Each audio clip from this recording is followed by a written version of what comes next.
So welcome back to another interview for the Sacred and Profane exhibition. Today we'll be speaking to Dirk Bahmann, one of the participating artists. So Dirk, please tell us a bit about yourself. So Stephan, I'm an architect and an artist. I, in a way, have been a self-trained artist, and it always stemmed out of the architecture that I was doing. And always found the architecture that I was doing in the professional world, I could never explore the ideas and the themes that I wanted to do. So I moved into the realm of art. So I had the freedom to explore these ephemeral ideas, and have been investigating that ever since. Now, in a lot of work that we've seen so far, there's a very strong connection to the skull and to the city itself. Talk to us a bit about that. So the city, I'm very interested in Johannesburg, especially as an architect, but also its kind of existential identity. And I've been working on it for a long time, trying to decipher and uncode what it is to be in Johannesburg. What on a existential understanding, what is our being in this particular city. And so that's the kind of exploration of Johannesburg, and the image of the skull for me is a psychological space, and how we go out to the world from this interior world, but then also how the world comes back to us. And for me, it's that relationship between this interior world and the exterior world, which for me is Johannesburg.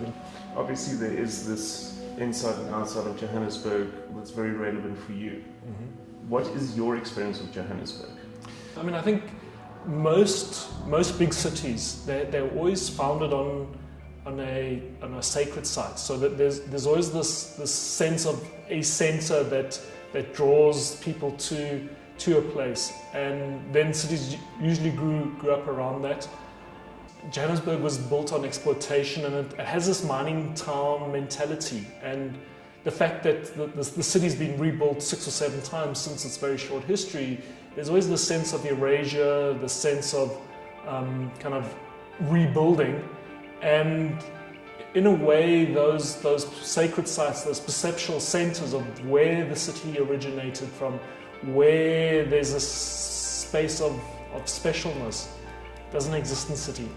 And I acknowledge that's the nature of Johannesburg, but I'm trying to find other ways in being in this particular place.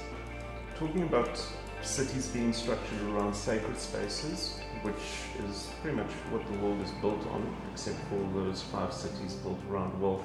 Mm-hmm. Was that an aspect of consideration in instigating the Sacred and Profane exhibition?